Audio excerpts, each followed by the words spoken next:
Hey everybody, welcome back to my channel. My name is Kay. Today I am going to be doing my first set of reviews for my Best Fantasy series. I've decided to kind of do 4 books per video. There's 23 books on the list, so that'll just leave one video that only has 3 instead of 4 on it. I'm not reading the books in list order, because I have some rereading that I'm doing this year. Quite extensively actually, and for instance, I don't want to read The Way of Kings until later in the year because there's a new book coming out, so I want to kind of time out the rereading of that to coincide with the release of the new book. So what I did was I'm just kind of randomly picking books and reading them just kind of whenever. So for this first video I'm doing The Gunslinger, which is the first book in the Dark Tower series by Stephen King. Stormfront, which is the first book in the Dresden Files by Jim Butcher, 9 Princes in Amber, which is the Chronicles of Amber by Roger Zelazny, and then The Wizard of Earthsea, which is the first in the Earthsea series by Ursula K. Le Guin. So, I'm going to try to avoid major spoilers, but I'm not sure how that is really gonna work. I guess once I get into talking about them, if I do go into any spoilers, I'll try to put a thing up on the screen or something, because these are going to be kind of short but hopefully kind of in-depth reviews, so we will see how it goes. First up is The Gunslinger. This book, for one, was a lot shorter than I thought it was going to be. I think I've seen other Dark Tower books and those must be a lot bigger, so when I got this one it's only like 250 pages, so that kind of threw me off.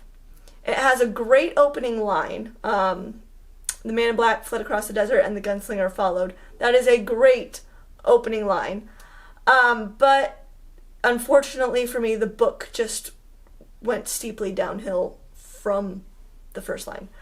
So the whole idea with this book is that you have the gunslinger, which is just a dude with guns that can shoot real well, I guess. He's the last of his people. They were all wiped out at some point in the past. You don't really know how or why necessarily.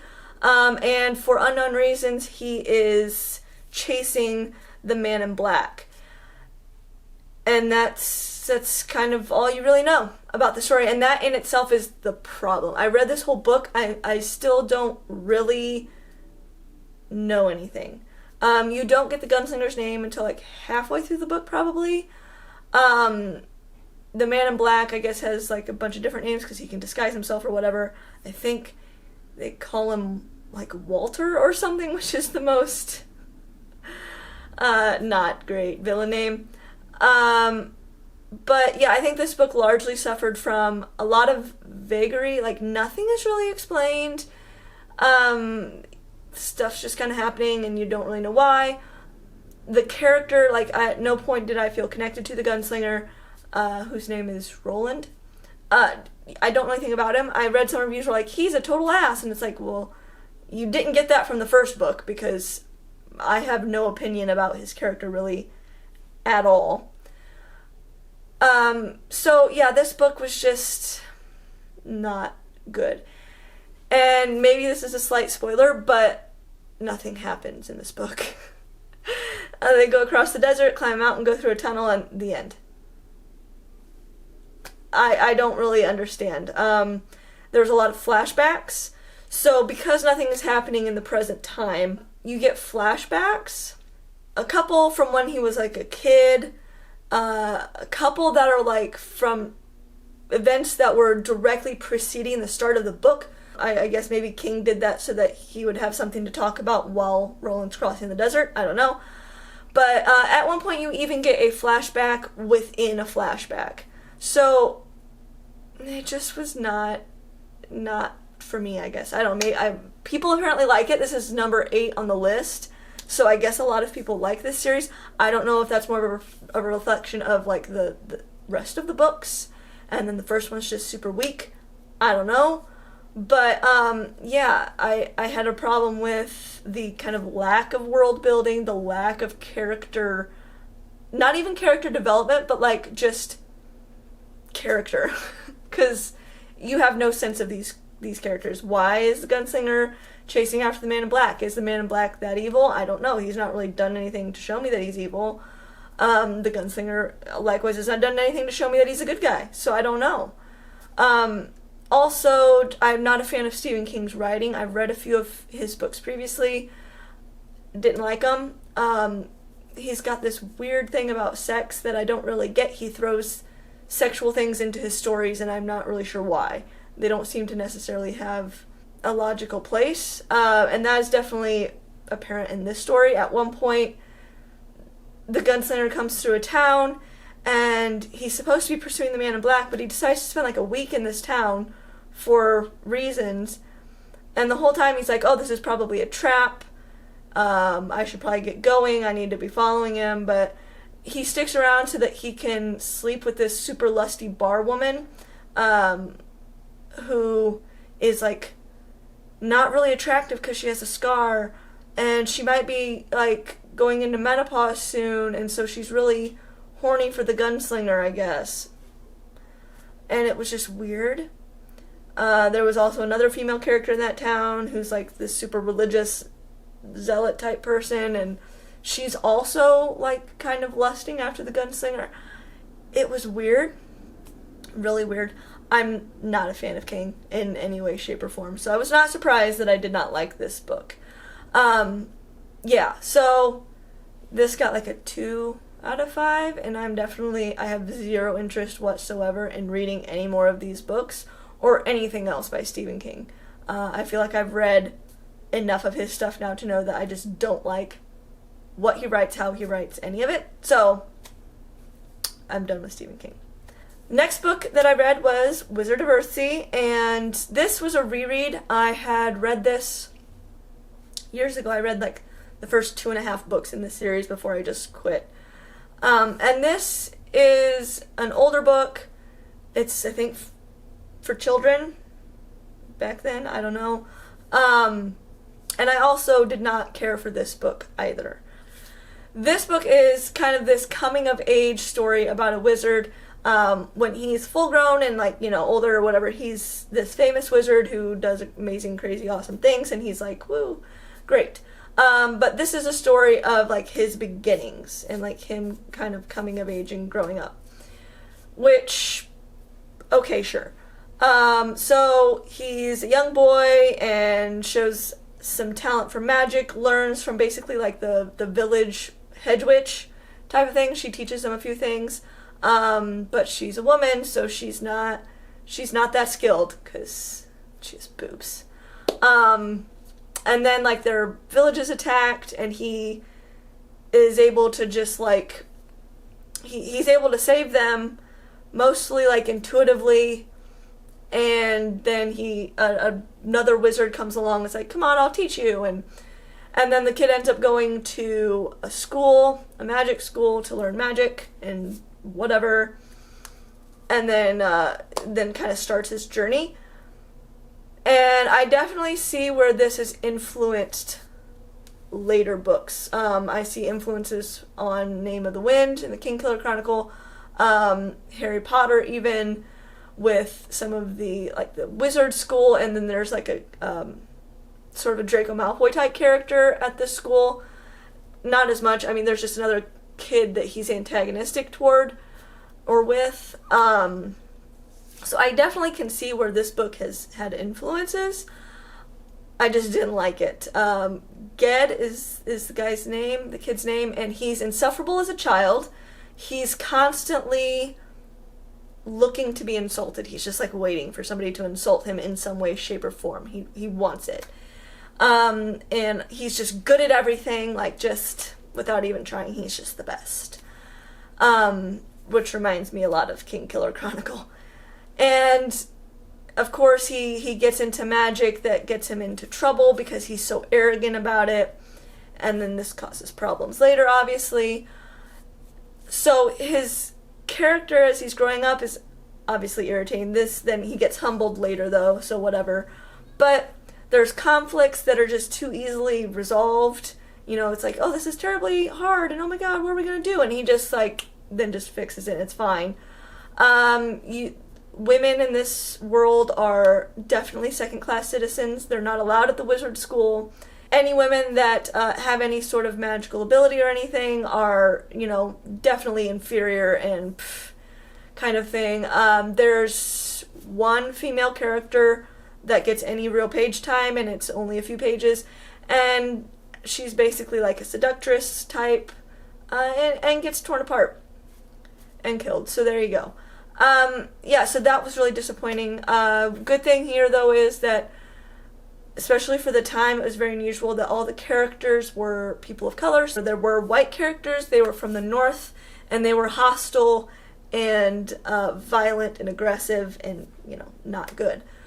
So that, especially for the time that this book came out, back in the, 70s or whatever, that was unusual. So I will give credit there, at least for that, but there's not really anything else that I feel like I can compliment on this book. And one of the other books that I read is similar in this. It's like there's these things that are built up to be very difficult or hard to overcome obstacles of whatever nature, but then they just get solved at the drop of a hat, and it doesn't seem to be that difficult. So why was there this build-up that it was when there's really no payoff for that? The main character just comes in and fixes things, and it's fine. So yeah, Wizard of Earthsea, also just not for me. I think I gave this one 2 stars as well. So next up is Stormfront by Jim Butcher. This is number 20 on the list.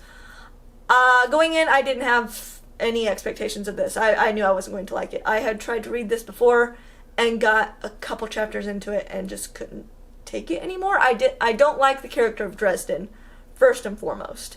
And that's why I quit the first time I tried to read this.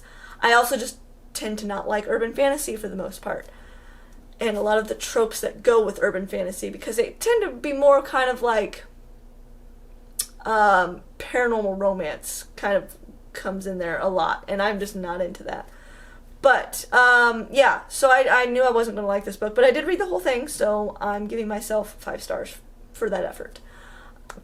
This book, you have Harry Dresden. He is a wizard living in Chicago. He's like a PI type, detective dude. The FBI has like a kind of a task force or whatever that handles crimes that appear to be magical in nature, and he consults with them on those cases. And the FBI agent in charge of that is named Murphy. I can't remember her first name because I honestly didn't care. Anyway, and the story is kind of revolving around they found this couple murdered in a hotel room. They were literally in the middle of having sex, and their hearts were torn from their chest, but it's like the room was just frozen. So they're still like, their facial expressions, everything are still like in the throes of sex, but their hearts are like across the room. So obviously this must be magical. She calls Dresden in. They've got to figure this whole thing out. There's like a mafia crime boss type guy sort of at play. Dresden's kind of history and background with the Wizard Council. He's on their shit list, so he's dealing with that. Basically, he's like on probation, and if he screws up, they're gonna kill him, type of thing. So you have those kind of things at play, and that's basically the story in a nutshell. I couldn't find anything I liked about this book. Like I said, I don't like Dresden. He's misogynistic and kind of dumb, I feel like. And also very, mopey occasionally. So repeatedly, he would go on for paragraphs, basically feeling sorry for himself and being all down in the dumps, boo-hoo. And then just, give himself a pep talk to get him back again and again and again. So he would get all down in the dumps and then talk himself back up. And then it would again. And it's please stop. Anytime he interacted with a female character, it was just agony for me. The first one was bad enough, and then they just got worse. At one point, he talked about how they revved his engines, and it was so hard to keep going. Yeah, so you have that. All the female characters in here are just ridiculous. You have like a reporter who for some reason wants to sleep with him. I can't figure out why, because this dude is like dirty. He's gross. I'm not sure the attraction there. His partner, not really partner, but FBI chick, she has this expectation that he is going to help her solve this crime right here, right now, get it done. Gets really mad when he hasn't given her all the answers by the next day. I don't know. And then like is super hell-bent on like not trusting. She's like, you must be behind all this. Why would you think that? You've worked with him how many times? Where in here were you ever given the idea that he might do something like this? And that seems to happen a lot. Like, people are just out to get him. And out to blame him for this horrible crime. Like, why? You have to have some sort of ground to be standing upon to think that. Something to lead you to believe that. And I can't find where that is. Also, there were, like, things that just happened for convenience. So, for instance, at one point, he was up in the office, and Murphy was there trying to arrest him or whatever, and then there's these, like, magical things trying to kill him, and they end up downstairs. And he's got to go off to go fight the bad guy. His rod and staff are up in his office. And he needs these to, like, they help him channel magic better. And instead of just running upstairs to get them, he's like, oh shit, I can't get them. They're just out of reach and I have to just go without them. Oh no. And it's like, no, you don't. They are upstairs. Walk your ass up the stairs, get them. Why would... It's not like you're incapable of getting to it. It was also that the end is more, exciting and climatic and whatever. But it was lazy. It was just poorly done. I don't like that. It's a really bad plot convenience. And there were other ones kind of sprinkled throughout. So, yeah, there was not anything here for me that would ever make me possibly consider continuing with this series. Next is Nine Princes in Amber by Roger Zelazny. This is number 22 on the list, so this is right there towards the bottom. You have your main character of Corwin. He wakes up. He has amnesia. He's in some sort of rehabilitation center. He's been in a car accident. He just knows this. He knows he was in a car accident and was seriously wounded. But now he seems to be better, but they've been drugging him and making him, keeping him asleep. He breaks out of this place, gets his sister's address, goes there, and turns out he's like a prince of this magical world called Amber, which is like the only true world. And then all the other ones are shadows. So like our world and all versions of reality are shadows of Amber. And somehow these princes and princesses of this land can control and manipulate the realities. I don't know. It never really says how or why. And so he's trying to get back to Amber so he can try to be king. Because his father died or went missing or something. And now the princes, not the princesses, just the princes are squabbling over the throne. That's the main idea here. This book was insufferable. I wanted to quit at page 50. He has amnesia. Fine. But then he just knows things. And I'm serious, that's what he says. I just know that this is this. I just know that that's whatever. And it's why would you know that? How would you know that? I don't.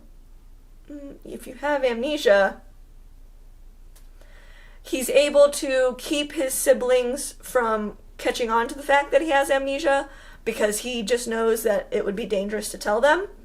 So he's able to, reply to any questions or whatever in vague, non-answers, and they never notice that he has literally no idea what the fuck he's talking about. It's all just... Again, this is in Wizard of Earthsea, where... there are problems that are set up that are supposed to be crazy hard things that's insurmountable and oh my god, and then they just overcome it in a paragraph, or there's a huge battle and it's 2 paragraphs long. None of the magic is really explained. There's no rules for it. There's no boundaries to it. There's no explanation for why they even have it. And I'm not one of those people who has to have like a hard magic system and I want rules for everything. But the way that the magic is used in this story feels like it's just one of those things where it can just solve any problem. Oh, well, magic. This thing happened. Oh, well, magic can fix it. And so it's just being used to arbitrarily solve things as necessary, and you don't have to work for it because, you know, they have magic that can all of a sudden do that now. It's fine. And I don't like that. I want the solutions to feel earned, and they don't, is, I guess, the biggest thing. Also, a couple side notes. They smoke constantly, and I'm assuming this is because of when the book was written, because I believe it was in the 70s, and I was not there, but I think that smoking was like a very common thing back then, I guess. I don't know, but they smoke constantly. All the time. It's like, damn, give these people something else to fucking do, because all they're doing is, like, it's just always like, oh, lit a cigarette, oh, lit a cigarette. And then the other thing is the way that they talk.